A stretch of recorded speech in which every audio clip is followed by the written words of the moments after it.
With your support, we can raise your voice globally. उन्होंने पगड़ी issue no बिल्कुल मतलब कि फ्रांस से राष्ट्रपति के सामने लेके आया ही नहीं है. With your support, we can address those issues that no other media talks about. जो हाल अकालियां ने बादल क्या ने इन्हां ने सिੱਖੀ दिया ते बेड़ा गर्क कीता है. With your support, we can bring you breaking news from around the world. It's about consulting our allies and having a dialogue. These lessons, as I stated, was learned while working with our coalition partners. With your support, we can educate and inform everyone about who Sikhs are and connect our youth to Sikhi. And it's just, representative of a culture that's all about peace. Support your TV channel and help us take your voices to everyone around the world for every human rights issue. United Sikhs ਜਥੇਬੰਦੀ ਨੇ French ਅਤੇ European courts ਦੇ ਨਾਲ-ਨਾਲ United Nations Human Rights Committee ਦਾ ਦਰਵਾਜ਼ਾ ਵੀ ਖੜਕਾਇਆ. All of this is only possible with your generous donations. Continue your support to us and let's go further together. To donate today, please log on to our website www.tv84.tv and donate via PayPal on our website, or you can mail us your donations to TV84 36-01 37th Avenue, Long Island City, New York 11101.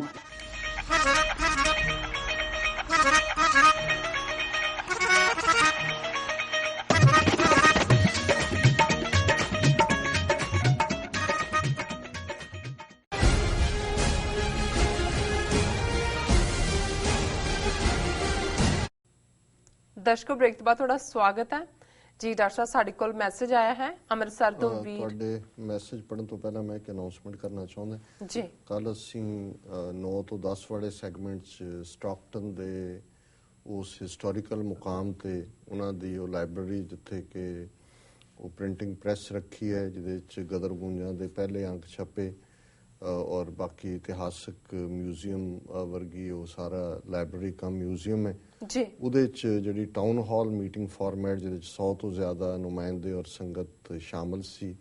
ਉਹਦੀ panel discussion ਦਾ ਪਹਿਲਾ ਹਿੱਸਾ ਜਿਹੜਾ ਸਿੱਖ ਸੰਗਤਾਂ ਨੇ ਦੇਖਿਆ. ਸਾਡੇ views ਨੇ ਬਹੁਤ ਸਾਰੀਆਂ ਸਾਨੂੰ ਉਹਦੇ 'ਤੇ ਪੋਜ਼ੀਟਿਵ ਕਾਲਸ ਵੀ ਆਈਆਂ. ਅੱਜ ਕਿਉਂਕਿ ਉਹ ਲਗਭਗ 2 ਘੰਟੇ ਦੀ ਡਿਸਕਸ਼ਨ ਸੀ, ਅੱਜ ਆਲਰੇਡੀ 7 ਤੋਂ 8 ਵਾਲੇ ਸਲੋਟ 'ਚ ਇਸ ਨੂੰ ਦਿਖਾਇਆ ਜਾ ਚੁੱਕਾ ਹੈ ਤੇ ਉਹਦਾ ਜਿਹੜਾ ਸੈਕੰਡ ਪਾਰਟ ਹੈ ਜਿਹਦੇ 'ਚ ਹੁਣ ਵਾਲੇ ਸੈਗਮੈਂਟ 'ਚ ਪਾਰਟਿਸਿਪੇਸ਼ਨ ਹੈ ਜਿਨ੍ਹਾਂ ਦੇ ਸਵਾਲ ਜਵਾਬ ਦੀ. ਪਹਿਲੇ ਪਾਰਟ 'ਚ ਤਾਂ ਜਿਹੜੇ ਮੋਡਰੇਟਰ ਬੀਬੀ ਗੁਰਮੀਤ ਸੋਢੀ ਨੇ ਹੀ ਪੈਨਲਿਸਟ ਦੇ ਨਾਲ ਗੱਲਬਾਤ ਕੀਤੀ. ਸੋ ਇਹ 11 ਤੋਂ 12 ਦੇ ਟਾਈਮ ਦੇ ਵਿੱਚ ਰਿਪੀਟ ਹੋਏਗਾ ਜਿਸ ਨੂੰ ਸਾਡੇ ਦਰਸ਼ਕ ਜ਼ਰੂਰ ਇੰਜੋਏ ਕਰਨ. ਜੀ ਡਾਕਟਰ ਸਾਹਿਬ ਬਿਲਕੁਲ ਜੀ. ਡਾਕਟਰ ਸਾਹਿਬ ਸਾਡੇ ਕੋਲ ਮੈਸੇਜ ਆਇਆ ਅੰਮ੍ਰਿਤਸਰ ਤੋਂ ਵੀਰ ਮਨਪ੍ਰੀਤ ਸਿੰਘ ਮਾਝਾ ਜੀ ਦਾ. ਇਹ ਲਿਖਦੇ ਹਨ ਡਾਕਟਰ ਅਮਰਜੀਤ ਸਿੰਘ ਜੀ ਸਤਿ ਸ੍ਰੀ ਅਕਾਲ. ਸਤਿ ਸ੍ਰੀ ਅਕਾਲ. ਮੈਂ ਤੁਹਾਨੂੰ ਸੁਣਦਾ ਹਾਂ ਚੰਗੀ ਸੋਚ ਰੱਖਦੇ ਹੋ ਤੁਸੀਂ ਇਤਿਹਾਸ ਬਾਰੇ. ਸਾਨੂੰ ਆਪਣੇ ਇਤਿਹਾਸ ਬਾਰੇ ਪਤਾ ਹੋਣਾ ਚਾਹੀਦਾ ਹੈ ਪਰ ਹੋਈ ਗਲਤੀ ਤੋਂ ਸਿੱਖਣਾ ਵੀ ਚਾਹੀਦਾ ਹੈ. ਮੈਂ ਵੀ ਸਿੱਖ ਹਾਂ, ਤੁਸੀਂ ਹਿੰਦੂ ਬਾਰੇ ਦੱਸਦੇ ਹੋ ਪਰ ਜਿਨ੍ਹਾਂ ਨੂੰ ਤੁਸੀਂ ਹਿੰਦੂ ਕਹਿੰਦੇ ਹੋ ਉਹ ਮੁਸਲਮਾਨ, ਹਿੰਦੂ, ਸਿੱਖ ਜਾਂ ਕਿਸੇ ਹੋਰ ਧਰਮ ਦੇ ਵਿੱਚੋਂ ਨਹੀਂ ਹਨ. ਉਹਨਾਂ ਦਾ ਕੋਈ ਧਰਮ ਨਹੀਂ ਹੈ. ਤੁਹਾਡੀ ਹਰ ਗੱਲ ਠੀਕ ਹੈ ਪਰ ਜੋ ਤੁਸੀਂ ਸੋਚਦੇ ਹੋ ਇੱਥੇ ਪੰਜਾਬ ਵਿੱਚ ਸਭ ਕੁਝ ਉਸ ਦੇ ਉਲਟ ਹੈ. ਲਾਲੇ ਮਤਲਬ ਹਿੰਦੂ ਤੋਂ ਬਿਨਾ ਪੰਜਾਬ ਕੁਝ ਵੀ ਨਹੀਂ. ਮੈਂ ਕੰਮ ਬਿਜ਼ਨਸ ਕਰਦਾ ਹਾਂ, ਪਾਪਾ ਦੀ ਮੌਤ ਤੋਂ ਬਾਅਦ ਸ਼ੁਰੂ ਕੀਤਾ ਸੀ. ਚੰਗੇ ਪੈਸੇ ਹਨ ਪਰ ਪੰਜਾਬੀ ਮੁੰਡੇ ਕੰਮ ਨਹੀਂ ਕਰਦੇ, ਇਸ ਕਰਕੇ ਭੁੱਖੇ ਮਰਦੇ ਹਨ. ਇਹ ਸੋਚਦੇ ਹਨ ਕਿ 26 ਸਾਲ ਦੀ ਉਮਰ ਤੱਕ ਪੜ੍ਹਾਈ ਕਰਨੀ ਹੈ, ਫਿਰ ਸਰਕਾਰੀ ਨੌਕਰੀ ਅਤੇ 50-60 ਸਾਲ ਦੀ ਉਮਰ ਤੱਕ ਸਿਰਫ ਪੈਸਾ ਕਮਾਉਣਾ ਹੈ, ਹੋਰ ਕੁਝ ਨਹੀਂ. ਕੰਮ ਕਰਨ ਤੋਂ 1 ਨੰਬਰ ਦੇ ਹੱਡ ਹਰਾਮੀ ਨੇ ਪੰਜਾਬੀ ਮੁੰਡੇ. ਇਹਨਾਂ ਦਾ ਫਾਇਦਾ ਲੀਡਰ ਚੁੱਕਦੇ ਹਨ. ਹਰ 5 ਸਾਲਾਂ ਬਾਅਦ ਸਰਕਾਰ ਇੱਕ ਬੋਤਲ ਦਾਰੂ ਅਤੇ 500 ਰੁਪਏ ਦਾ ਲਾਲਚ ਦਿੰਦੀ ਹੈ ਤੇ 4 ਰੁਪਏ ਆਟਾ, 20 ਰੁਪਏ ਨੂੰ ਦਾਲ ਅਤੇ ਹੋਰ ਡਰਾਮੇ ਵਿਕਦੇ ਹਨ. 65 ਸਾਲਾਂ ਤੋਂ ਇਸੇ ਤਰ੍ਹਾਂ ਸਰਕਾਰ ਬਣਦੀ ਆ ਰਹੀ ਹੈ, ਲੀਡਰ ਕੋਈ ਵੀ ਨਹੀਂ. ਜੇ ਹੋਵੇ ਤਾਂ ਇਹ ਖਾਲਿਸਤਾਨ ਹੈ. ਨਾਮ ਬਦਲਣ ਨਾਲ ਹਾਲ ਨਹੀਂ ਬਦਲਣਾ, ਇਹ ਵੀ ਯਾਦ ਰੱਖੋ. ਇਹ ਤਾਂ ਸਰਕਾਰ ਨੇ ਜਿਵੇਂ ਮੱਛੀ ਫੜਨ ਲਈ ਕਾਂਟੇ ਨੂੰ ਆਟਾ ਲਾਇਆ ਹੁੰਦਾ ਹੈ ਉਵੇਂ ਸਿੱਖਾਂ ਨੂੰ ਫਸਾਈ ਜਾਂਦੇ ਨੇ. ਅਕਲ ਤਾਂ ਗੁਰੂ ਗ੍ਰੰਥ ਸਾਹਿਬ ਜੀ ਤੋਂ ਲੈਣੀ ਹੈ, ਉਹ ਇਹਨਾਂ ਕੋਲ ਹੈ ਨਹੀਂ. ਤੁਸੀਂ ਅਕਲ ਤੋਂ ਕੰਮ ਲਓ. ਖਾਲਿਸਤਾਨ ਗੁਰੂ ਗ੍ਰੰਥ ਸਾਹਿਬ ਜੀ ਦੇ ਪ੍ਰਚਾਰ ਨਾਲ ਬਣਦਾ ਹੈ, ਨਾਮ ਰੱਖਣ ਨਾਲ ਨਹੀਂ, ਜੋ ਅੱਜ ਕੱਲ ਹੋ ਰਿਹਾ ਹੈ. ਗੁਰੂ ਸਾਹਿਬ ਨੂੰ ਚਾਰ ਦੀਵਾਰੀ ਵਿੱਚ ਨਾ ਬੰਨ੍ਹ ਕੇ ਪ੍ਰਚਾਰ ਕਰਨ ਨਾਲ ਬਣਦਾ ਹੈ, ਜਿੱਦਾਂ ਇਰਾਕ ਵਿੱਚ ਸਿੱਖ ਕਰ ਰਹੇ ਹਨ ਸਰਬੱਤ ਦਾ ਭਲਾ। ਇੰਡੀਆ ਵਿੱਚ ਸਾਡੇ ਡੇਰੇ ਆਪਣੇ ਨਾਮ ਥੱਲੇ ਗੁਰੂ ਨਾਨਕ ਸਾਹਿਬ ਜੀ ਦੀ ਬਾਣੀ ਦਾ ਪ੍ਰਚਾਰ ਕਰ ਰਹੇ ਹਨ। ਅਸੀਂ ਗੁਰੂ ਸਾਹਿਬ ਦੀ ਬਾਣੀ ਦਾ ਪ੍ਰਚਾਰ ਨਹੀਂ ਕਰ ਪਾ ਰਹੇ, ਇਸ ਲਈ ਲੋਕ ਭਟਕ ਗਏ ਹਨ। ਤੁਸੀਂ ਸੰਤ ਜਰਨੈਲ ਸਿੰਘ ਦੀ ਉਹ ਵੀਡੀਓ ਦੇਖੀ ਹੋਣੀ ਹੈ ਜਿਸ ਵਿੱਚ ਉਹਨਾਂ ਕਿਹਾ ਕਿ ਅਸੀਂ ਆਪਣੇ ਹੱਕ ਮੰਗਦੇ ਹਾਂ ਤੇ ਤੁਸੀਂ ਖਾਲਿਸਤਾਨ ਦੀ ਗੱਲ ਕਰਦੇ ਹੋ, ਜੇ ਤੁਸੀਂ ਦਿੰਦੇ ਹੋ ਤਾਂ ਲੈ ਲਵਾਂਗੇ। ਬਸ ਫਿਰ ਇੰਡੀਆ ਨੂੰ ਦੇਸ਼ ਧਰੋਹੀ ਕਹਿਣ ਦਾ ਮੌਕਾ ਬਣ ਗਿਆ। ਇੰਗਲੈਂਡ ਕੋਲ ਵੱਖਵਾਦੀ ਅੱਤਵਾਦੀ ਬਣਾ ਦਿੱਤਾ। ਇਹ ਇੰਡੀਆ ਦੀ ਚਾਲ ਸੀ। ਨਹੀਂ, ਖਾਲਿਸਤਾਨ ਦੀ ਮੰਗ ਤੋਂ ਪਹਿਲਾਂ ਇਵੇਂ ਸਿੱਖ ਨਹੀਂ ਮਾਰੇ ਜਾਣੇ ਸਨ। ਤੁਸੀਂ ਸਮਝੋ ਤੇ ਸਿੱਖਾਂ ਨੂੰ ਵੀ ਸਮਝਾਓ ਕਿ ਹੱਕ ਮੰਗਣ ਤੇ ਕੋਈ ਨਹੀਂ ਮਰੇਗਾ, ਪਰ ਖਾਲਿਸਤਾਨ ਮੰਗਣ ਤੇ ਜੇਲ੍ਹ ਹੋਵੇਗੀ, ਨਸ਼ਾ ਅਤੇ ਹੋਰ ਬਹੁਤ ਕੁਝ। ਜੀ ਡਾਕਟਰ ਸਾਹਿਬ। ਵੀਰ ਮਨਪ੍ਰੀਤ ਸਿੰਘ ਮਾਝਾ ਜੀ ਦਾ ਬਹੁਤ-ਬਹੁਤ ਸ਼ੁਕਰੀਆ, ਉਹਨਾਂ ਨੇ ਸਾਨੂੰ ਅੰਮ੍ਰਿਤਸਰ ਤੋਂ ਲਿਖਿਆ ਜੀ। ਔਰ ਇਹ ਗੱਲ ਅਕਸਰ ਜਿਹੜੀ ਦਲੀਲ ਉਹਨਾਂ ਨੇ ਦਿੱਤੀ, ਉਹਨਾਂ ਨੇ ਕਿਹਾ ਉਹ ਵਪਾਰੀ ਨੇ, ਪਿਤਾ ਦੀ ਮੌਤ ਤੋਂ ਬਾਅਦ ਉਹਨਾਂ ਨੇ ਕੰਮ ਸੰਭਾਲਿਆ ਹੈ ਔਰ ਕਾਮਯਾਬ ਪੈਸੇ ਵੀ ਨੇ ਉਹਨਾਂ ਦੇ ਕੋਲ, ਔਰ ਉਹਨਾਂ ਨੇ ਗਰਾਊਂਡ ਰਿਐਲਿਟੀ ਇਹ ਕਿਹਾ ਹੈ ਕਿ ਵੀ ਇੱਥੇ ਸਭ ਕੁਝ ਹੀ ਨਾਕਾਵਾ ਉੱਤਿਆ ਹੋਇਆ ਹੈ ਕਿ ਭਾਈ ਜਦੋਂ ਵੋਟਾਂ ਦਾ ਵੇਲਾ ਆਉਂਦਾ ਹੈ ਦਾਰੂ ਦੀ ਬੋਤਲ ਜਾਂ ਕੁਛ ਰੁਪਈਆਂ ਦੇ ਵਿੱਚ ਸੌਦੇਬਾਜ਼ੀ ਹੁੰਦੀ ਹੈ। ਫਿਰ ਉਹਨਾਂ ਨੇ ਕਿਹਾ ਵੀ ਪੰਜਾਬੀ ਮੁੰਡੇ ਹੱਡ ਹਰਾਮ ਨੇ, ਕੋਈ ਕੰਮ ਕਰਕੇ ਰਾਜੀ ਨਹੀਂ ਹੈ ਔਰ ਉਹ ਸਮਝਦੇ ਨੇ ਵੀ 26 ਸਾਲ ਤੱਕ ਪੜ੍ਹੋ, ਫਿਰ ਨੌਕਰੀ ਪੈਸਾ ਬਣਾਓ ਔਰ ਮੌਜ ਮੇਲਾ ਕਰੋ। ਔਰ ਉਹਨਾਂ ਨੇ ਗੁਰੂ ਗ੍ਰੰਥ ਸਾਹਿਬ ਦੇ ਰਾਹੀਂ ਖਾਲਿਸਤਾਨ ਬਣਾਉਣ ਦੀ ਗੱਲ ਕੀਤੀ ਹੈ। ਔਰ ਫਿਰ ਉਹਨਾਂ ਨੇ ਇਹ ਵੀ ਦਲੀਲ ਦਿੱਤੀ ਕਿ ਨਾਮ ਬਦਲਣ ਨਾਲ ਕੁਛ ਨਹੀਂ ਹੋਣਾ। ਸੰਤ ਪਿੰਡਾਂ ਵਾਲਿਆਂ ਬਾਰੇ ਵੀ ਉਹਨਾਂ ਨੇ ਕਿਹਾ ਕਿ ਜੀ ਜੇ ਉਹ ਇਹ ਨਾ ਕਹਿੰਦੇ ਕਿ ਜੀ ਜੇ ਤੁਸੀਂ ਸਾਨੂੰ ਖਾਲਿਸਤਾਨ ਦਿਓਗੇ ਤਾਂ ਅਸੀਂ ਲੈ ਲਾਂਗੇ, ਤੇ ਫਿਰ ਸਿੱਖ ਮਰਨੇ ਨਹੀਂ ਸੀ। ਹੁਣ ਵੀ ਉਹਨਾਂ ਦਾ ਕਹਿਣਾ ਕਿ ਖਾਲਿਸਤਾਨ ਤੋਂ ਬਿਨਾਂ ਤੁਸੀਂ ਹੱਕ ਮੰਗੋ ਤੇ ਫਿਰ ਤੁਹਾਡੇ ਮੁੰਡੇ ਵੀ ਨਹੀਂ ਮਰਨਗੇ ਤੇ ਨਸ਼ਾ ਵੀ ਨਹੀਂ ਆਏਗਾ ਤੇ ਜੇਲ੍ਹਾਂ ਵੀ ਨਹੀਂ ਹੋਣਗੀਆਂ। ਮੈਂ ਸਮਝਦਾ ਵੀ ਇਹ ਜਿਹੜੀ ਇੱਕ ਸੋਚ ਹੈ। ਔਰ ਇੱਥੇ ਵੀ ਸਟਾਕਟਨ ਇੱਕ ਬਜ਼ੁਰਗ ਜਿਹੜੇ ਕਿ ਰੀਨੋ ਤੋਂ ਆਏ ਸੀ, ਉਹਨਾਂ ਨੇ ਆਪ ਖੁਦ ਵੀ ਲਿਖਾਰੀ ਨੇ ਔਰ ਇਨਸਾਈਡਰ ਸੀ, ਬਹੁਤ ਸਾਰੀਆਂ ਗੱਲਾਂ ਉਹਨਾਂ ਨੇ ਦੱਸੀਆਂ ਜਿਹੜੀਆਂ ਅੰਦਰੂਨੀ ਸੀ। 84 ਤੋਂ ਬਾਅਦ ਦੀ ਬਹੁਤ ਸਾਰੀ ਜਾਣਕਾਰੀ ਸੀ ਉਹਨਾਂ ਦੇ ਕੋਲ, ਤੇ ਉਹਨਾਂ ਨੇ ਵੀ ਇਹ ਗੱਲ, ਹਾਲਾਂ ਉਹ ਜਿਹੜੇ ਨੇ ਉਹਨਾਂ ਨੇ ਦੱਸਿਆ ਵੀ ਕਦੇ ਉਹ ਸਮਾਜਵਾਦੀ ਪਾਰਟੀ ਨਾਲ ਵੀ ਸੀ, ਇੱਧਰ ਵੀ ਉੱਧਰ ਵੀ। ਉਹਨਾਂ ਨੇ ਵੀ ਕਿਹਾ ਕਿ ਜੀ ਉੱਥੇ ਤੁਸੀਂ ਰਾਮਾ ਮੰਡੀ ਦਾ ਨਾਂ ਖਾਲਿਸਤਾਨ ਮੰਡੀ ਰੱਖ ਲਓ ਜਾਂ ਪੁੱਛੋ ਮੰਡੀ ਦਾ ਨਾਂ ਜਾਂ ਪੰਜਾਬ ਦਾ ਨਾਂ ਖਾਲਿਸਤਾਨ, ਉਹਦੇ ਨਾਲ ਕੋਈ ਸਿਸਟਮ ਥੋੜੀ ਬਦਲ ਜਾਏਗਾ। ਜੀ ਜੀ। ਤੇ ਮੈਂ ਉਹਨਾਂ ਨੂੰ ਕਿਹਾ ਕਿ ਜੀ ਗੱਲ ਤੁਸੀਂ ਬਿਲਕੁਲ ਠੀਕ ਕਹਿ ਰਹੇ ਹੋ। ਇਹ ਤੁਹਾਨੂੰ ਕਿਹਨੇ ਕਿਹਾ ਕਿ ਭਾਈ ਅਸੀਂ ਨਾਂ ਰੱਖਣ ਨੂੰ ਹੀ ਇੱਕ ਦੇਸ਼ ਬਣਾਉਣਾ ਕਹਿੰਦੇ? ਔਰ ਇਹ ਗੱਲ ਬੀਬੀ ਰਜਿੰਦਰ ਕੌਰ ਜਿਹੜੀ ਰਾਜ ਸਭਾ ਦੇ ਮੈਂਬਰ ਰਹੀ, ਮਾਸਟਰ ਤਾਰਾ ਸਿੰਘ ਦੀ ਲੜਕੀ, ਉਹਨੇ ਇੱਕ ਵਾਰ ਇਹ ਬਿਆਨ ਦਿੱਤਾ ਸੀ ਕਿ ਜੀ ਜੇ ਮਰਾਠਿਆਂ ਦੇ ਮੁਲਕ ਦਾ ਨਾਮ, ਸੂਬੇ ਦਾ ਨਾਮ ਮਹਾਰਾਸ਼ਟਰਾ ਹੋ ਸਕਦਾ ਹੈ, ਤਮਿਲਾਂ ਦਾ ਤਮਿਲਨਾਡੂ ਹੋ ਸਕਦਾ ਹੈ, ਤੇ ਪੰਜਾਬ ਦਾ ਨਾਂ ਬਦਲ ਦਿਓ, ਖਾਲਿਸਤਾਨ ਰੱਖ ਦਿਓ, ਸਿੱਖ ਜਿਹੜੇ ਨੇ ਉਹ ਸੰਤੁਸ਼ਟ ਹੋ ਜਾਣਗੇ। ਔਰ ਇੱਕਦਮ ਉਸ ਬਿਆਨ ਨੂੰ ਜਿਹੜੀਆਂ ਪੰਥਕ ਜਥੇਬੰਦੀਆਂ ਸੀ ਉਹਨਾਂ ਨੇ ਨਕਾਰਿਆ ਸੀ। ਉਹਨਾਂ ਨੇ ਕਿਹਾ ਸੀ ਕਿ ਗੱਲ ਨਾਮ ਬਦਲਣ ਦੀ ਨਹੀਂ ਹੈ ਕਿ ਨਾਂ ਬਦਲ ਕੇ ਰੱਖ ਦਿਓ। ਅਸੀਂ ਜਦੋਂ ਤੱਕ ਸਾਡੇ ਕੋਲ ਆਪਣੀ ਕਿਸਮਤ ਆਪ ਘੜਨ ਦਾ ਹੱਕ ਨਹੀਂ ਆਉਂਦਾ, ਜਦੋਂ ਪ੍ਰਭੂ ਸੱਤਾ, ਬਾਦਸ਼ਾਹਤ, ਸੋਵਰਨਿਟੀ ਦੀ ਗੱਲ ਹੁੰਦੀ ਹੈ, ਤੇ ਫਿਰ ਗੱਲ ਇਹ ਨਹੀਂ ਹੈ ਕਿ ਜੀ ਇੱਕ ਐਸਾ 12-14 ਜ਼ਿਲ੍ਹਿਆਂ ਦਾ ਮੁਲਕ ਜਿਹਦਾ ਹੈਡ ਆਫ ਦਾ ਸਟੇਟ ਸਿੱਖ ਹੋਏ। ਜੇ ਇਹੀ ਕਹਿਣਾ ਹੋਏ ਤੇ 10 ਸਾਲ ਪੱਗ ਵਾਲਾ ਪ੍ਰਧਾਨ ਮੰਤਰੀ ਰਿਹਾ ਦੇਸ਼ ਦਾ, ਆ ਜਿਹੜਾ ਹੁਣ ਬੈਠਾ ਹੈ ਪੰਜਾਬ ਦੇ ਤਖਤ ਦੇ ਉੱਤੇ ਔਰ ਅੱਗੋਂ ਆਪਣੇ ਸਾਰੇ ਕੋੜਮੇ ਨੂੰ ਜਿਹੜਾ ਉਹਨੇ ਰਜਾਇਆ ਹੋਇਆ, ਇਹ ਪੰਜਵੀਂ ਵਾਰ ਮੁੱਖ ਮੰਤਰੀ ਬਣਿਆ, ਹੁਣ 6ਵੀਂ ਵਾਰੀ ਬਣਨ ਲਈ ਉਹੀ ਡਰਾਮੇਬਾਜ਼ੀਆਂ ਫੌਕਸ ਲਾਈਕ ਚੱਲ ਰਹੀਆਂ ਨੇ। ਸੋ ਖਾਲਿਸਤਾਨ ਦਾ ਮਤਲਬ ਕੋਈ ਨਾਂ ਬਦਲਣ ਨਾਲ ਨਹੀਂ ਜੁੜਿਆ ਹੋਇਆ। ਖਾਲਿਸਤਾਨ ਦਾ ਮਤਲਬ ਹੀ ਇਹ ਹੈ ਕਿ ਐਸਾ ਸਿਸਟਮ ਜਿੱਥੇ ਤੁਹਾਡੀ ਕਿਸਮਤ ਤੁਹਾਡੇ ਹੱਥ ਹੈ, ਉੱਥੇ ਜਦੋਂ ਤੱਕ ਇਹ ਹਿੰਦੂਤਵੀ ਜਾਂ ਬ੍ਰਾਹਮਣਵਾਦ ਦਾ ਕਰਪਟ ਕਲਚਰ ਰਹੇਗਾ, ਡਿਸੀਜਨ ਮੇਕਿੰਗ ਇਹਨਾਂ ਦੇ ਕੋਲ ਰਹੇਗੀ। ਨਾ ਤੁਹਾਡੇ ਗੁਰੂ ਗ੍ਰੰਥ ਸਾਹਿਬ ਦੀਆਂ ਟੀਚਿੰਗਸ ਕਿਹਨੇ ਦੇਣੀਆਂ ਨੇ? ਉਹਨਾਂ ਦੀਆਂ ਏਜੰਸੀਆਂ ਤਾਂ ਗੁਰੂ ਗ੍ਰੰਥ ਸਾਹਿਬ ਦਾ ਅਪਮਾਨ ਕਰਨ ਤੇ ਲੱਗੀਆਂ ਹੋਈਆਂ ਨੇ। ਹੁਣ ਤੁਸੀਂ ਲੋਕ ਉੱਥੇ ਜਿਹੜੇ ਬੈਠੇ ਹੋ, ਮਿਸਟਰ ਮਨਪ੍ਰੀਤ ਸਿੰਘ ਜੀ, ਤੁਸੀਂ ਗੁਰੂ ਗ੍ਰੰਥ ਸਾਹਿਬ ਬੁਰਜ ਜਵਾਰ ਸਿੰਘ ਵਾਲਾ ਤੋਂ ਜੂਨ ਦੇ ਪਹਿਲੇ ਹਫਤੇ 'ਚ ਪਿਛਲੇ ਸਾਲ ਦਾ ਉੱਥੋਂ ਗਾਇਬ ਕੀਤਾ ਗਿਆ, ਬਰਗਾੜੀ ਹੋਇਆ, ਬਾਈਬਲ ਕਲਾਂ ਹੋਇਆ, ਤੁਸੀਂ ਵਾਪਸ ਮੁੜਵਾ ਰਿਹਾ ਗੁਰੂ ਗ੍ਰੰਥ ਸਾਹਿਬ, ਜਾਂ ਤੁਸੀਂ ਦੋਸ਼ੀਆਂ ਨੂੰ ਸਜ਼ਾਵਾਂ ਦਿਵਾ ਲਈਆਂ। ਸੋ ਇਹ ਗੱਲਾਂ ਕਰਨੀਆਂ ਚੰਗੀਆਂ ਲੱਗਦੀਆਂ ਨੇ, ਬਹੁਤਿਆਂ ਨੂੰ ਲੱਗੇਗਾ ਜੀ ਬਿਲਕੁਲ ਠੀਕ ਹੈ ਗੁਰੂ ਗ੍ਰੰਥ ਸਾਹਿਬ ਦੀਆਂ।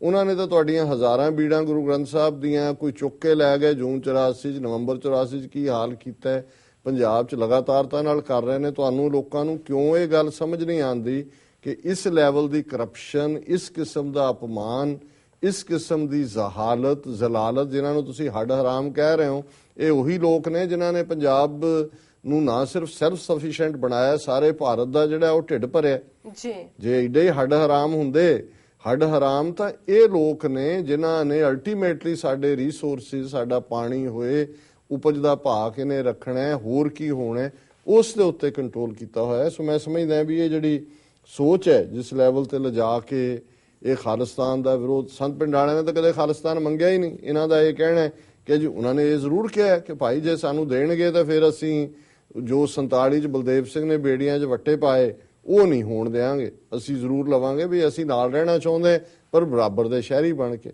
ਇਹਦੇ ਬਾਵਜੂਦ ਜਦੋਂ ਭਾਈ ਕੁਲਵੰਤ ਸਿੰਘ ਨਾਗੋਕੇ ਖਲਚੀਆਂ ਆਏ ਟਰੈਕਟਰ ਬਣਾਉਣ, ਉਹਨਾਂ ਦਾ ਪਹਿਲਾ ਝੂਠਾ ਪੁਲਿਸ ਮੁਕਾਬਲਾ 78 ਦੇ ਵਿੱਚ ਜਿਹੜੇ ਨਰਕਧਾਰੀਆਂ ਤੋਂ 13 ਸਿੰਘ ਸ਼ਹੀਦ ਹੋਏ, ਉਦੋਂ ਕਿਹੜਾ ਖਾਲਿਸਤਾਨ ਕਿਸੇ ਨੇ ਮੰਗਿਆ ਸੀ? ਗੁਰੂ ਗ੍ਰੰਥ ਸਾਹਿਬ ਦੇ ਹੀ ਸਤਿਕਾਰ ਲਈ ਸੀ ਕਿ ਭਾਈ ਗੁਰੂ ਸਾਹਿਬ ਦੇ ਬਰਾਬਰ ਇਹ ਨਰਕਧਾਰੀ ਜਿਹੜੇ ਨੇ ਇਹ ਆਪਣੀ ਗੱਦੀ ਲਾ ਕੇ ਔਰ ਬਾਹਰ ਸੜਕਾਂ ਦੇ ਉੱਤੇ ਅਪਮਾਨ ਕਰਦੇ ਨੇ। ਸੋ ਮੈਂ ਸਮਝਦਾ ਵੀ ਇਹ ਵੀ ਇੱਕ ਕਿਸਮ ਦਾ, ਭਾਵੇਂ ਇਹ ਸੁਹਿਰਦ ਨੇ, ਉਹਨਾਂ ਦਾ ਕਹਿਣਾ ਕਿ ਵੀ ਉਹ ਸਿੱਖ ਨੇ, ਮਿਹਨਤੀ ਨੇ, ਆਪਣੇ ਪਿਤਾ ਦੀ ਮੌਤ ਤੋਂ ਬਾਅਦ ਉਹਨਾਂ ਨੇ ਕਾਰੋਬਾਰ ਸਾਂਭਿਆ, ਬਹੁਤ ਚੰਗੀ ਗੱਲ ਹੈ। ਪਰ ਮੈਂ ਸਮਝਦਾ ਵੀ ਇਹ ਇਸ ਮਾਮਲੇ 'ਚ ਜਾਂ ਇੰਨਾ ਕੁ ਭੰਬਲ ਭੂਸਿਆ ਵੀ ਇੱਦਾਂ ਦੇ ਸਿਆਣੇ ਬੰਦੇ ਵੀ ਜਿਹੜੇ ਨੇ ਸਮਝਣ ਤੋਂ ਇਨਕਾਰੀ ਨੇ, ਤੇ ਜਾਂ ਭਗੌੜਾਪਨ ਹੈ। ਤੀਸਰੀ ਕੋਈ ਹੋਰ ਇਹਦੇ 'ਚ ਦਲੀਲ ਨਹੀਂ ਹੈ। ਇਹਨਾਂ ਦਾ ਫਿਰ ਵੀ ਬਹੁਤ ਬਹੁਤ ਸ਼ੁਕਰੀਆ ਮਨਪ੍ਰੀਤ ਸਿੰਘ ਜੀ ਦਾ, ਇਹਨਾਂ ਨੇ ਸਾਨੂੰ ਗੁਰੂ ਕੀ ਨਗਰੀ ਅੰਮ੍ਰਿਤਸਰ ਤੋਂ ਲਿਖਿਆ ਜੀ। ਡਾਕਟਰ ਸਾਹਿਬ ਇਸ ਨਾਲ ਨੇ ਬ੍ਰੇਕ ਵਿਊਅਰਸ, ਮੇਰਾ ਖਿਆਲ ਹੈ ਵੀ ਤੁਸੀਂ ਜਾਰੀ ਕਰ ਲਓ ਜੀ ਡਾਕਟਰ ਸਾਹਿਬ, ਥੋੜਾ ਜਿਹਾ ਵਿਚਾਰ ਲੰਬਾ ਅੱਜ ਜੀ। ਡਾਕਟਰ ਸਾਹਿਬ ਹੁਣ ਤੁਸੀਂ ਸਾਡੇ ਦਰਸ਼ਕਾਂ ਨੂੰ ਦੱਸੋ ਅੱਜ ਦਾ ਵਿਚਾਰ। ਅੱਜ ਦੇ ਵਿਚਾਰ ਲਈ ਅਸੀਂ ਕਬੀਰ ਸਾਹਿਬ ਦਾ ਗੌੜੀ ਰਾਗ ਦਾ ਸ਼ਬਦ ਚੁਣਿਆ ਜੀ, ਔਰ ਮੈਂ ਵੀ ਜਦੋਂ ਇਸ ਨੂੰ ਪੜ੍ਹਿਆ ਕਈ ਵਾਰ ਜਿਹੜਾ ਇਸ ਦੇ ਅੱਡ-ਅੱਡ ਜਿਹੜੇ ਭਾਵ ਨੇ ਉਹਨਾਂ ਨੂੰ ਸਮਝਣ ਦੀ ਕੋਸ਼ਿਸ਼ ਕੀਤੀ। ਸ਼ਾਇਦ ਅਜੇ ਵੀ ਮੈਂ ਪੂਰਾ ਇਨਸਾਫ ਨਾ ਕਰ ਸਕਾਂ ਇਸ ਸ਼ਬਦ ਨਾਲ, ਕਿਉਂਕਿ ਕਬੀਰ ਸਾਹਿਬ ਦਾ ਪਿਤਾ ਪੁਰਖੀ ਕਿੱਤਾ ਜਿਹੜਾ ਹੈ ਉਹ ਕੱਪੜਾ ਬੁਣਨਾ ਸੀ, ਜਿਨ੍ਹਾਂ ਨੂੰ ਜਿਹੜਾ ਉਹ ਜੁਲਾਏ ਕਿਹਾ ਜਾਂਦਾ ਹੈ, ਔਰ ਉਹਦੇ 'ਚ ਉਹਨਾਂ ਨੇ ਬਹੁਤ ਸਾਰੀ ਥਾਵਾਂ ਤੇ ਬਾਣੀ 'ਚ ਵੀ ਆਪਣੇ ਆਪ ਨੂੰ ਜੁਲਾਏ ਦੇ ਤੌਰ ਤੇ ਹੀ ਐਡਰੈਸ ਕੀਤਾ। ਉਹਨਾਂ ਦੇ ਪਿਤਾ ਮਾਤਾ ਨੀਮਾ ਨੀਰੂ ਸ਼ਾਇਦ ਉਹਨਾਂ ਦੇ ਨਾਂ ਸੀ ਜੀ, ਔਰ ਇਸ ਸ਼ਬਦ 'ਚ ਉਹਨਾਂ ਨੇ, ਕਬੀਰ ਸਾਹਿਬ ਨੇ ਜੋ ਵੀ ਇੱਕ ਕੱਪੜਾ ਬੁਣਨ ਦੇ ਲਈ ਤਾਣਾ ਬਾਣਾ, ਜਦੋਂ ਅਸੀਂ ਸ਼ਬਦ ਕਹਿੰਦੇ ਹਾਂ ਤਾਣਾ ਪੇਟਾ, ਇੱਕ ਸਾਈਡ ਤੇ ਜਿਹੜੀ ਧਾਗੇ ਹੁੰਦੇ ਨੇ ਉਹ ਤਾਣਾ ਹੈ, ਇੱਕ ਪੇਟਾ ਹੈ, ਉਹਨੂੰ ਫਿਰ ਕਿਵੇਂ ਉਸ ਖੱਡੀ ਦੇ ਉੱਤੇ ਜਦੋਂ ਬੈਠ ਕੇ ਉਸ ਸ਼ਟਲ ਦੇ ਨਾਲ ਬੁਣਿਆ ਜਾਂਦਾ ਹੈ, ਨਾਲੀ 'ਚੋਂ ਉਸ ਸੂਤਰ ਨੂੰ ਕੱਢਿਆ ਜਾਂਦਾ ਹੈ, ਕਿਵੇਂ ਉਹਦਾ ਕੱਪੜਾ ਬਣਦਾ ਹੈ, ਇਹ ਇੱਕ ਆਪਣੀ ਪ੍ਰੋਸੈਸ ਹੁੰਦੀ ਹੈ। ਸੋ ਉਸ ਖੱਡੀ ਦਾ ਔਰ ਤਾਣੇ ਪੇਟੇ ਦਾ ਅਲੰਕਾਰ ਇਸਤੇਮਾਲ ਕਰਕੇ ਕਬੀਰ ਸਾਹਿਬ ਨੇ ਇਹ ਸਮਝਾਇਆ ਕਿ ਅਸੀਂ ਕਿਵੇਂ, ਜਦੋਂ ਮਨੁੱਖ ਇਸ ਜੀਵਨ ਦੇ ਅੰਦਰ ਆਉਂਦਾ ਹੈ ਔਰ ਉਹ ਉਸ ਜੁਲਾਏ ਵਾਂਗ ਹੈ ਜਿਹੜਾ ਉਸ ਤਾਣੇ ਪੇਟੇ ਨੂੰ ਸਿਰਜਦਾ ਹੈ, ਤੇ ਅਲਟੀਮੇਟਲੀ ਇੱਕ ਦਿਨ ਐਸਾ ਆਉਂਦਾ ਹੈ ਕਿ ਉਸ ਦਾ ਸਬੰਧ ਸੰਸਾਰ ਨਾਲ ਟੁੱਟ ਜਾਂਦਾ ਹੈ, ਰੂਹ ਜਿਹੜੀ ਆ ਉਹ ਸਰੀਰ ਨੂੰ ਛੱਡ ਜਾਂਦੀ ਹੈ, ਜੀਵਨ ਬਿਰਥਾ ਚਲਾ ਜਾਂਦਾ ਹੈ। ਔਰ ਇਸ ਸਾਰਿਆਂ ਨੂੰ ਹੀ ਉਹਨਾਂ ਨੇ ਇਸ ਗੌੜੀ ਕਬੀਰ ਜੀ ਸ਼ਬਦ ਦੇ ਵਿੱਚ ਬਿਆਨ ਕੀਤਾ ਹੈ। ਗੱਜ ਨਵ ਗੱਜ 10 ਗੱਜ 21 ਪੁਰੀਆ ਏਕ ਤਨਾਈ 60 ਸੂਤ ਨਵਖੰਡ 72 ਪਾਠ ਲਗੋ ਅਦਕਾਈ ਗਈ ਬੁਨਾਵਨ ਮਾਹੋ ਘਰ ਛੋੜੀਏ ਜਾਏ ਜੁਲਾਹੋ ਰਹਾਓ ਗੱਜੀ ਨ ਮਿਣੀਏ ਤੋਲ ਨ ਤੁਲੀਏ ਪਾਚਨ ਸਿਰ ਅਢਾਈ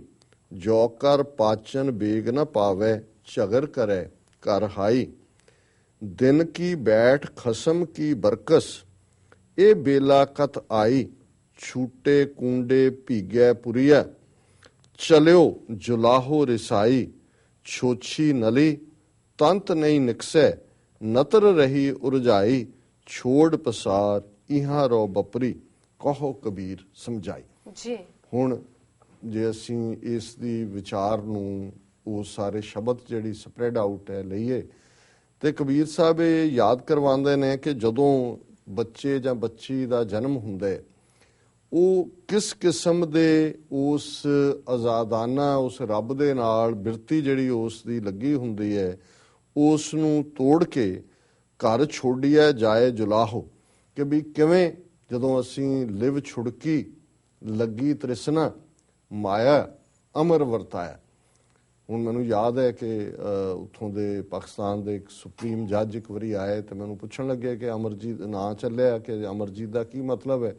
ਸਾਡੇ ਲਈ ਅਮਰ ਦਾ ਮਤਲਬ ਤਾਂ ਨਾ ਮਰਨ ਵਾਲਾ ਹੁੰਦਾ ਹੈ, ਜੀਤ ਦਾ ਮਤਲਬ ਤੇ ਉਹ ਮੈਨੂੰ ਕਹਿਣ ਲੱਗੇ ਨਹੀਂ, ਇਹਦਾ ਤੁਸੀਂ ਦੇਖਣਾ ਅਮਰ ਸ਼ਬਦ ਅਰਬੀ ਦਾ ਹੈ ਜਿਸ ਦਾ ਮਤਲਬ ਹੈ ਹੁਕਮ, ਆਰਡਰ। ਤੇ ਫਿਰ ਮੈਨੂੰ ਇੱਕਦਮ ਜਿਉਂ ਉਹ ਗੱਲ ਕਰ ਰਿਹਾ ਸੀ ਮੈਂ ਕਿਹਾ ਜੀ ਤੁਸੀਂ ਠੀਕ ਕਹਿ ਰਹੇ ਹੋ। ਈਵਨ ਆਨੰਦ ਸਾਹਿਬ ਦੇ ਵਿੱਚ ਜਦੋਂ ਅਸੀਂ ਇਹ ਲਾਈਨ ਪੜ੍ਹਦੇ ਹਾਂ ਕਿ ਲਿਵ ਛੁੜਕੀ ਲੱਗੀ ਤ੍ਰਿਸ਼ਨਾ ਮਾਇਆ ਅਮਰ ਵਰਤਾਇਆ, ਕਿ ਇੱਕ ਪਾਸੇ ਜੀਵ ਦੀ ਲਿਵ ਲੱਗੀ ਹੁੰਦੀ ਹੈ ਔਰ ਜਿਉਂ ਹੀ ਉਹ ਲਿਵ ਟੁੱਟੀ ਤੇ ਤ੍ਰਿਸ਼ਨਾ ਸੰਸਾਰ ਦੇ ਜਿਹੜੇ ਵਿੱਚ ਆਣਾ ਹੈ ਉਹ ਸੰਸਾਰ ਤ੍ਰਿਸ਼ਨਾ ਹੈ, ਡਿਜ਼ਾਇਰਸ, ਭੁੱਖ, ਲਿਵ ਛੁੜਕੀ ਲੱਗੀ ਤ੍ਰਿਸ਼ਨਾ ਮਾਇਆ ਅਮਰ ਵਰਤਾਇਆ, ਕਿ ਮਾਇਆ ਦਾ ਹੁਕਮ ਜਿਹੜਾ ਹੈ ਉਹ ਲਾਗੂ ਹੋ ਗਿਆ। ਔਰ ਮੈਂ ਉਹਨਾਂ ਦਾ ਧੰਨਵਾਦ ਵੀ ਕੀਤਾ। ਮੈਂ ਕਿਹਾ ਜੀ ਨਾਂ ਦੇ ਅਰਥ ਤੁਸੀਂ ਅਰਬੀ ਚ ਸਾਨੂੰ ਸਮਝਾ ਦਿੱਤੇ ਨੇ। ਸੋ ਇੱਥੇ ਵੀ ਜਦੋਂ ਮੈਂ ਦੇਖ ਰਿਹਾ ਸੀ, ਜਦੋਂ ਇਹ ਗਈ ਬੁਨਾਵਨ ਮਾਹੋ, ਮਾਹੋ ਵਾਸਨਾ ਨੂੰ ਕਹਿੰਦੇ ਨੇ, ਘਰ ਛੋੜਿਆ ਜਾਏ ਜੁਲਾਹੋ, ਕਿ ਜਿਹੜਾ ਅਸਲੀ ਘਰ ਹੈ ਨਿਰੰਕਾਰ ਨਾਲ ਪ੍ਰੀਤ ਦਾ, ਉੱਥੋਂ ਲਿਵ ਛੁੜਕੀ ਤੇ ਬਾਹਰ ਮਾਹੋ ਤ੍ਰਿਸ਼ਨਾ ਨੇ ਆ ਕੇ ਘੇਰ ਲਿਆ ਤੇ ਫਿਰ ਬਾਡੀ ਦੇ ਰੂਪ ਦੇ ਵਿੱਚ ਕੀ ਹੈ, ਕਿਵੇਂ ਆਇਆ, ਉਹਦੀ ਅਸੀਂ ਸ਼ੁਰੂਆਤ ਕਰਦੇ ਹਾਂ। ਗਜ ਨਵ ਗਜ 10 ਗਜ 21 9 ਗਜ ਨਵ 9 ਗਜ 9 ਦਰਵਾਜ਼ੇ। ਹੁਣ 9 ਦੁਆਰੇ ਪ੍ਰਗਟ ਕੀਏ 10ਵਾਂ ਗੁਪਤ ਰਖਾਇਆ। ਹੁਣ 9 ਚੈਨਲ ਨੇ ਬਾਡੀ ਦੇ ਜਿਹੜੇ ਕਿ ਬਾਹਰਲੇ ਸੰਸਾਰ ਦੇ ਨਾਲ ਕਮਿਊਨੀਕੇਟ ਕਰਦੇ ਨੇ। ਗਜ ਨਵ ਗਜ 10, ਹੁਣ ਜਿਹੜੇ 10 ਗਜ ਦੂਜੇ ਨੇ 10 ਇੰਦਰੇ, ਗਿਆਨ ਇੰਦਰੇ 5, 5 ਕਰਮ ਇੰਦਰੇ, ਇਹ ਗਜ 10 ਹੈ। ਗਜ 21, ਹੁਣ 21 ਜਿਹੜੇ ਪਾਰਟ ਨੇ ਉਹਨਾਂ ਦੇ ਵਿੱਚ 5 ਸੂਖਮ ਤੱਤ ਨੇ, 5 ਸਥੂਲ ਤੱਤ ਨੇ, 10 ਪ੍ਰਾਣ ਨੇ ਔਰ ਇੱਕ ਜਿਹੜਾ ਹੈ ਉਹ ਮਨ ਹੈ। ਹੁਣ ਇਹ ਜਿਹੜੇ 10 ਪ੍ਰਾਣ, ਕਿਉਂਕਿ ਇਹ ਲੰਬਾ ਵੇਰਵਾ ਹੈ ਕਿ ਕਿਹੜੇ ਕਿਹੜੇ ਪ੍ਰਾਣ ਨਾ ਕੀਤੇ ਹੋਏ ਨੇ ਸਾਰੇ ਪੁਰਾਣੇ ਲਿਟਰੇਚਰ 'ਚ, ਕਿ ਕਿਹੜੇ ਪ੍ਰਾਣ ਨੇ, ਕਿਹੜੇ ਤੱਤ ਨੇ, ਅਸਥੂਲ ਤੱਤ ਕਿਹੜੇ ਨੇ, ਸੂਖਮ ਕਿਹੜੇ ਨੇ। ਹੁਣ ਇਹ ਜਿਹੜੇ ਨੇ ਗਜ ਨਵ ਗਜ 10 ਗਜ 21, ਹੁਣ 9 1 10 1 19 ਤੇ 21 ਜਿਹੜੇ ਨੇ, 21 ਤੇ 19 ਤੁਸੀਂ ਮਿਲਾਉਂਦੇ ਹੋ ਤਾਂ 40 ਬਣ ਜਾਂਦੇ ਨੇ। 21 ਪੁਰੀਆ ਏਕ ਤਨਾਈ। ਹੁਣ ਇਹ ਉਹਨਾਂ ਨੇ ਕਬੀਰ ਸਾਹਿਬ ਨੇ ਕਿਹਾ ਵੀ ਆਹ 9 ਦਰਵਾਜ਼ੇ, ਫਿਰ 10 ਦਰਵਾਜ਼ੇ ਔਰ 21 ਮਿਲ ਕੇ 40 ਦਰਵਾਜ਼ਿਆਂ ਦੀ ਇੱਕ ਪੂਰੀ ਦੀ ਪੂਰੀ ਜਿਹੜਾ ਤਨ ਹੈ, ਤਾਨਾ ਪੇਟਾ ਅਸੀਂ ਕਹਿੰਦੇ ਹਾਂ, ਜਿਵੇਂ ਜੁਲਾਏ ਉਸ ਨੂੰ ਲੇ ਕਰਦੇ ਨੇ ਖੱਡੀ ਨੂੰ, ਇਹ ਬਣਾ ਦਿੱਤਾ ਹੈ। 60 ਸੂਤ ਨਵ ਖੰਡ 72, ਹੁਣ ਉਹਦੇ ਚ 60 ਸੂਤਰ ਬਣਾਏ, 60 ਨਾੜੀਆਂ ਨੇ ਬਾਡੀ ਦੇ ਵਿੱਚ। 60 ਸੂਤ ਨਵ ਖੰਡ, 9 ਖੰਡ ਪ੍ਰਿਥਵੀ ਸੱਚਾ ਟੋਆ, 9 ਖੰਡ ਨੇ ਦੁਨੀਆ ਦੀ ਕ੍ਰੀਏਸ਼ਨ ਦੇ। 72 ਇਹ ਹੁਣ 60 ਸੂਤ 60 ਨਾੜੀਆਂ ਤੇ 9 ਟੋਟੇ ਜਿਹੜੇ ਨੇ ਤਾਣੇ ਦੇ, ਇਹ ਜਦੋਂ ਬਣਦੇ ਨੇ ਤੇ 72 ਨਾੜੀਆਂ ਛੋਟੀਆਂ ਨੇ ਬਾਡੀ ਦੇ ਵਿੱਚ। ਇਹ ਪੁਰਾਣੇ ਫੇਥ ਦੇ ਮੁਤਾਬਕ ਹੈ। ਪਾਟ ਲਗੋ ਅਧਕਾਈ, ਤੇ ਜਿਹੜਾ ਇਹਦੇ ਨਾਲ ਵਾਧੂ ਪੇਟਾ, ਤਾਨਾ ਪੇਟਾ, ਇਹ ਜੋੜ ਦਿੱਤਾ ਹੈ। ਗਈ ਬੁਨਾਵਨ ਮਾਹੋ, ਕਿ ਇਹ ਹੁਣ ਵਾਸਨਾ ਜਿਹੜੀ ਹੈ ਉਸ ਕੱਪੜੇ ਨੂੰ ਉਂਡ ਰਹੀ ਹੈ, ਜਿਵੇਂ ਘਰ ਛੋੜਿਆ ਜਾਏ ਜੁਲਾਹੋ, ਰੱਬ ਦਾ ਅਸਲੀ ਘਰ ਛੱਡਿਆ, ਬਾਹਰ ਆ ਕੇ ਅਸੀਂ ਜੁਲਾਏ ਬਣ ਗਏ। ਗਜ਼ੀ ਨਾ ਮਿਣੀਐ ਤੋਲ ਨਾ ਤੁਲੀਐ ਪਾਚਨ ਸੇਰ ਅਡਾਈ, ਹੁਣ ਜਿਹੜੀ ਬਾਡੀ ਹੈ ਇਹਨੂੰ ਤੁਸੀਂ ਕੀ ਮਿਣੋਗੇ ਗਜਾਂ ਦੇ ਨਾਲ, ਜਾਂ ਇਹਨੂੰ ਕੀ ਤੋਲੋਗੇ। 2.5 ਸੇਰ ਖੁਰਾਕ ਜਿਹੜੀ ਹੈ, ਕੱਚਾ ਸੇਰ ਸੀ ਇਹ ਰੋਜ਼ ਦੀ, ਹੁਣ ਇਸ ਬਾਡੀ ਨੂੰ ਮਿਲਣ ਲੱਗ ਗਈ, ਉਹ ਇਸ ਦੇ ਉੱਤੇ ਲੱਗ ਗਿਆ, ਅੰਦਰੋਂ ਕਨੈਕਸ਼ਨ ਟੁੱਟਾ, ਬਾਹਰ ਜਿਹੜੀ ਹੈ ਪਾਚਨ ਸੇਰ ਅਢਾਈ, ਜਿਹੜੀ ਖੁਰਾਕ ਹੈ 2.5 ਸੇਰ ਹੈ। ਜੋਕਰ ਪਾਚਨ ਬੇਗ ਨਾ ਪਾਵੇ ਝਗਰ ਕਰੈ ਕਰ ਹਾਈ, ਜੇ ਹੁਣ 2.5 ਸੇਰ ਅੰਨ ਰੋਜ਼ ਦਾ ਸਵੇਰੇ ਦੁਪਹਿਰੇ ਸ਼ਾਮ ਖਾਣ ਨੂੰ ਨਾ ਮਿਲੇ ਤਾਂ ਫਿਰ ਝਗੜਾ ਹੁੰਦਾ ਹੈ, ਭੁੱਖੇ ਤਾਂ ਮਰਨਾ ਨਹੀਂ ਹੈ। ਦਿਨ ਕੀ ਬੈਠ ਖਸਮ ਕੀ ਬਰਕਸ ਇਹ ਬੇਲਾ ਕਤ ਆਈ, ਹੁਣ ਦਿਨ ਕੀ ਬੈਸ ਹੈ ਕਿ ਥੋੜੇ ਜੀਵਨ ਦੇ ਖਾਤਰ ਨਿਰੰਕਾਰ ਦੇ ਨਾਲ, ਬਰਕਸ ਉਰਦੂ ਦਾ ਸ਼ਬਦ ਹੈ, ਇਹਦਾ ਮਤਲਬ ਉਲਟ, ਕਿ ਥੋੜੇ ਜੀਵਨ ਦੀ ਖਾਤਰ ਰੱਬ ਦੇ ਨਾਲ ਬਿਲਕੁਲ ਉਲਟੀ ਲਾਈਨ ਲਈ ਔਰ ਇਹ ਵੇਲਾ ਅਸੀਂ ਵਿਹਾ ਲਿਆ, ਇਹ ਬੇਲਾ ਕਤ ਆਈ, ਫਿਰ ਮੌਤ ਆ ਗਈ। ਛੂਟੇ ਕੂੰਡੇ ਭੀਗਿਆ ਪੁਰੀਆ ਚਲਿਓ ਜੁਲਾਹੋ ਰਸਾਈ, ਕਿ ਭਾਈ ਫੇਰ ਅਲਟੀਮੇਟਲੀ ਮਿੱਟੀ ਦੇ ਭਾਂਡਾ ਫੁੱਟ ਗਿਆ ਔਰ ਜਿਹਦੇ ਚੋਂ ਨਲੀ ਭਿਓਈ ਹੁੰਦੀ ਹੈ ਸੂਤਰ ਦੀ, ਉਹ ਵੀ ਖਤਮ ਹੋ ਗਈ, ਜੀਵਨ ਖਤਮ ਹੋ ਗਿਆ ਔਰ ਖਿੱਚ ਕੇ ਇਹ ਜੁਲਾ ਇਸ ਜੀਵਨ ਤੋਂ ਤੁਰ ਗਿਆ, ਯਾਨੀ ਮਨੁੱਖ ਦੀ ਮੌਤ ਆ ਗਈ। ਛੋਛੀ ਨਲੀ ਤੰਤ ਨਹੀਂ ਨਿਕਸਿਆ, ਹੁਣ ਨਲੀ ਖਾਲੀ ਹੈ, ਅੰਦਰ ਕੋਈ ਤੰਦ ਨਹੀਂ ਹੈ। ਨਤਰ ਰਹੀ ਉਰਜਾਈ, ਨਾਭੀ ਦੇ ਨਾਲ ਜਿਹੜੇ ਸਵਾਸ ਨਿਕਲਦੇ ਸੀ ਉਹ ਵੀ ਖਤਮ ਹੋ ਗਏ, ਮੌਤ ਹੋ ਗਏ। ਛੋੜ ਪਸਾਰ ਇਹਾ ਰੋ ਬਪਰੀ। ਹੁਣ ਇਸ ਗੱਲ ਨੂੰ ਫਾਈਨਲੀ ਕਬੀਰ ਸਾਹਿਬ ਨੇ ਯਾਦ ਕਰਾਇਆ ਕਿ ਹੇ ਮੂਰਖ, ਹੇ ਵਿਚਾਰੇ, ਇਸ ਪਸਾਰੇ ਦੇ ਵਿੱਚ ਫਸ ਕੇ ਤੂੰ ਆਪਣਾ ਜੀਵਨ ਜ਼ਾਇਆ ਕਰਦਾ। ਕਹੋ ਕਬੀਰ ਸਮਝਾਈ, ਵੀ ਆਪਣੇ ਆਪ ਨੂੰ ਸਮਝਾ ਕਿ ਅਲਟੀਮੇਟਲੀ ਇਹ ਸਾਰਾ ਐਂਡ ਹੈ ਜਿਹਦੇ ਚ ਕੁਝ ਵੀ ਨਹੀਂ ਨਿਕਲਦਾ ਤੇ ਰੱਬ ਦੀ ਯਾਦ ਹੀ ਜੀਵਨ ਦਾ ਮਕਸਦ ਹੈ। ਜੀ ਡਾਕਟਰ ਸਾਹਿਬ, ਤੁਹਾਡਾ ਬਹੁਤ ਬਹੁਤ ਸ਼ੁਕਰੀਆ। ਤੁਸੀਂ ਅੱਜ ਦਾ ਵਿਚਾਰ ਸਾਡੇ ਦਰਸ਼ਕਾਂ ਨਾਲ ਸਾਂਝਾ ਕੀਤਾ। ਇਸ ਨਾਲ ਆਪਣੇ ਵਿਊਅਰਸ ਕੋਲ ਨੇ ਇਜਾਜ਼ਤ।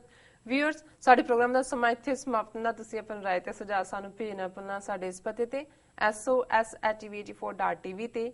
ਅਸੀਂ ਆਪਣਾ ਪ੍ਰੋਗਰਾਮ ਲੈ ਕੇ ਫਿਰ ਦੁਬਾਰਾ ਤੁਹਾਡੇ ਸਾਹਮਣੇ ਹੋਵਾਂਗੇ। ਤਦ ਤੱਕ ਲਈ ਮੈਨੂੰ ਤੇ ਬੇਟਾ ਆਗਿਆ ਦਿਓ। ਦੇਖਦੇ ਰਹੋ TV84। ਬੁਲਾ ਦਿਓ ਫਤਿਹ। ਵਾਹਿਗੁਰੂ ਜੀ ਕਾ ਖਾਲਸਾ, ਵਾਹਿਗੁਰੂ ਜੀ ਕੀ ਫਤਿਹ।